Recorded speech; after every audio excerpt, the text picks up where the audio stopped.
Vamos agora falar sobre o surto de um vírus, o Nipah. Ele está levando a Índia a fechar escolas, fechar escritórios. Ao menos 2 pessoas já morreram. Um vírus que foi identificado pela primeira vez na Malásia. Por lá, 1 milhão de porcos foram mortos para tentar conter a transmissão desse vírus. Vamos falar sobre isso agora com o Dr. Renato Kifuri. Ele é vice-presidente da Sociedade Brasileira de Imunizações, nosso parceiro aqui de CNN. Doutor, bom dia. Bom dia, Carol. Bom dia a todos os assinantes da CNN. Prazer estar com você aqui, Carol. Doutor Renato Kifuri, quando a gente traz essa notícia, é inevitável lembrarmos ali, de meados de 2019, experiência aqui pessoal. Tinha acabado de voltar de licença maternidade e veio a informação. Tem um vírus circulando lá na China. E todo mundo não conhecia o vírus, ficou com receio, uma alta taxa de transmissibilidade, de letalidade, até que então veio a pandemia de Covid-19. E eu lhe pergunto sobre esse vírus lá na Índia. Ele também é um vírus desconhecido? O que já sabemos sobre o Nipah? Olha, Carol, ele foi descrito há mais de 25 anos já em surto, sempre nessa região, né, na região do Sudeste Asiático. Na Malásia pela primeira vez, depois na Índia, especialmente os casos. E o que chama atenção no vírus Nipah é a gravidade quando ele infecta seres humanos.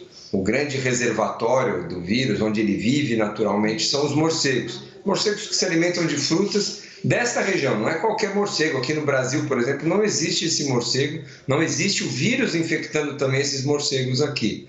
Então é um morcego da região infectado por esse vírus que eventualmente contamina outros mamíferos. Ele pica porcos, às vezes seres humanos, e transmite o vírus, como eu falei, de uma gravidade muito grande. É pouco provável que a gente tenha uma disseminação do vírus como um vírus de transmissão respiratória, né? Como era o SARS-CoV-2, como era a influenza, onde ao tossir, ao espirrar, a transmissão é muito fácil. Aqui nós precisamos de um contato muito íntimo, ou com as frutas contaminadas por esses morcegos, ou com os porcos ou animais. A transmissão de pessoa para pessoa é muito mais difícil. Pode acontecer por via respiratória de pessoa, mas é muito mais difícil. Então é um vírus que preocupa, claro, pela sua gravidade, ele pode ganhar alguma dimensão, mas as medidas de controle em geral têm sido suficientes para limitar esses casos nessa região e, obviamente, merece monitoramentos, mutações podem acontecer, como o SARS-CoV-2, mas, a princípio, é algo localizado naquela região. Doutor, eu vou enfatizar essa questão que o senhor traz para a gente com relação à possibilidade do vírus chegar aqui ao Brasil. Os riscos, então, são mínimos para o Nipah chegar aqui ao Brasil, chegar ao nosso país? São riscos pequenos, Carol. A própria OMS ela identifica como um vírus com potencial de disseminação grande pela sua letalidade, pela sua gravidade. Mas, de novo, não é um vírus de transmissão respiratória predominantemente, né? Ele não se transmite ao tossir ou espirrar com facilidade como o vírus da gripe, como o vírus da Covid-19. Isso limita muito a sua capacidade de expansão e de disseminação. O risco sempre existe, porque ele, volto a dizer, ele pode sofrer mutações e adquirir outras formas de transmissão mais importantes, mas hoje ele merece só atenção, monitoramento e, claro, isolamento, tratamento daqueles casos confirmados para que ele não ganhe uma proporção nem dentro do país, nem fora dele, né, na região da Índia. E quais são os sintomas, doutor, para aquela pessoa infectada por esse vírus? Ele traz sintomas como uma virose, inicialmente como uma virose qualquer, com febre, dor de cabeça, mal-estar, mas a grande complicação que leva às formas graves é quando ele atinge o nosso sistema nervoso, dando uma encefalite, né? Então ele tem ali uma facilidade de atingir o sistema nervoso, ele dá um quadro mais grave que rebaixa as condições neurológicas da pessoa, pode levar até ao coma. E olha, mortalidade ou letalidade, mais da metade, viu, Carol, das pessoas que se infectam por esse vírus, metade, infelizmente, delas vem a óbito, 40% a 70%, dependendo do surto onde aconteceu e da assistência que teve. Então é um vírus bastante grave, né? Uma meningite, por exemplo, mata 10% a 15% das pessoas infectadas. Nós estamos falando aí de mais de 50% do risco de óbito quando infectado. Essa é a grande preocupação. Então, quando se faz o diagnóstico, tem que isolar esse paciente, tem que procurar saber de onde veio a contaminação, se foi de morcegos, de porcos, fazer esses cuidados com os alimentos, com frutas especialmente, que possam estar contaminadas com fezes desses morcegos para evitar o alastramento da doença. Mas, de novo, eu insisto que não há preocupação nenhuma ainda aqui no Brasil. Os morcegos daqui não são infectados por esse vírus e é preciso somente ter cuidado com os indivíduos dessas regiões onde há o morcego. Doutor, não é a primeira vez que a Índia passa por um surto desse vírus. Desde 2018, salvo engano, é a quarta ocorrência. Por que até então não há uma vacina contra esse vírus diante da alta taxa de transmissibilidade e da letalidade que o senhor destacava?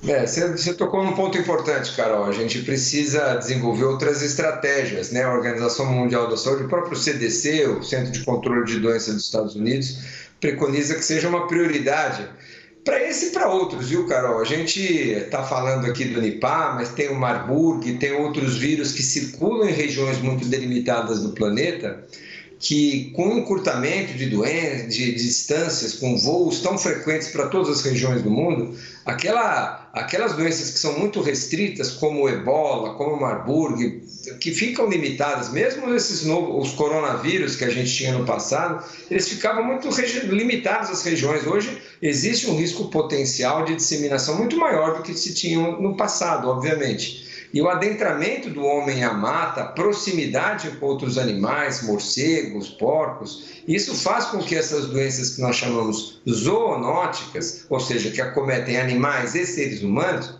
esse pulo de espécie, o vírus infectando um animal e infecta eventualmente os homens, começa a ser mais frequente. Então, desenvolver vacinas antivirais, tratamentos para esses tipos de vírus é fundamental. É preciso estímulo para o desenvolvimento. Claro que não se produz um medicamento, uma vacina, para um caso, para 2 casos, para eventos tão raros que acontecem. Não faz sentido a gente haver um desenvolvimento, um investimento muito grande para esse tipo de doença. Mas isso começa a ficar uma necessidade em saúde pública. Nós temos que nos preparar para as próximas pandemias, para os próximos vírus novos que virão, e certamente o investimento em vacinas e medicamentos é a porta-chave aí para a gente conseguir controlar futuros surtos. Doutor, para encerrarmos, as medidas adotadas nesse momento pela Índia, por exemplo, com o fechamento de escolas, são medidas suficientes para conter a transmissibilidade? Há uma preocupação que o vírus em circulação ele acabe passando por mutações, como se muito bem lembrava, é o próprio caso do coronavírus. O que tem sido feito até aqui pela Índia é o suficiente? Por enquanto a gente teve os controles, né, dos surtos anteriores com esse tipo de medida, né, isolamento dos pacientes, evitar contaminação muito perto, investigar os contatos dos casos confirmados, proteger os profissionais da saúde que lidam com esses indivíduos, que muitas vezes são infectados também por ele. Então essas medidas de controle de infecção, de transmissão, têm sido efetivas para conter esses surtos que já apareceram, que, como você bem destacou, não é a primeira vez. O grande risco, ou o maior risco para esses vírus, Carol, é quando essas mutações que eles sofrem o fazem ganhar a capacidade de transmissibilidade interhumanos, né? Ele ainda é baixo, né? Então você raramente um ser humano infecta outro ser humano através de secreções, de saliva, de vias respiratórias. A principal forma de transmissão ainda é através dos animais. Mas se ele ganha essa capacidade de maior transmissibilidade interhumanos, aí sim você tem um potencial maior de transmissibilidade. Por enquanto, eu creio que essas medidas lá que a Índia está tomando devem ser suficientes para conter mais esse surto, né, que vem acontecendo lá na região. Doutor Renato Kfouri, vice-presidente da Sociedade Brasileira de Imunizações, nos tranquilizando aqui com relação a esse assunto. Mais uma vez, doutor, muito obrigada. Até uma próxima.